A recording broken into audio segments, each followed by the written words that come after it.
بسم اللہ الرحمن الرحیم۔ السلام علیکم۔ بہت زیادہ فضیلت والا وظیفہ۔ ایک صحابی رضی اللہ عنہ نے نبی کریم صلی اللہ علیہ وسلم سے عرض کی، مجھے کوئی بلائی کی بات سکھا دیں۔ آپ صلی اللہ علیہ وسلم نے فرمایا، یہ وظیفہ پڑھا کرو، سبحان اللہ والحمد للہ ولا الہ الا اللہ واللہ اکبر۔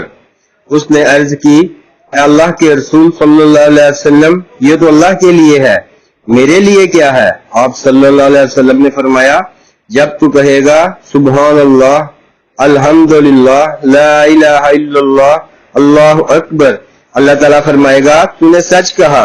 اور جب تو کہے گا اللہم اغفر لی، اللہ مجھے معاف فرما، اللہم ارحمنی، اے اللہ مجھ پہ رحم فرما، اللہم ارزقنی، اے اللہ مجھے رزق عطا فرما، تو اللہ تعالیٰ فرمائے گا میں نے یہ سب تجھے عطا کر دیا۔ سبحان اللہ۔ اے اللہ ہمیں دین کو سمجھنے اور عمل کرنے کی توفیق عطا فرما، آمین ثم آمین یا ارحم الراحمین۔ اسلامک ویڈیوز کے لیے سبسکرائب کریں اور ساتھ بیل کے بٹن کو بھی پریس کر دیں۔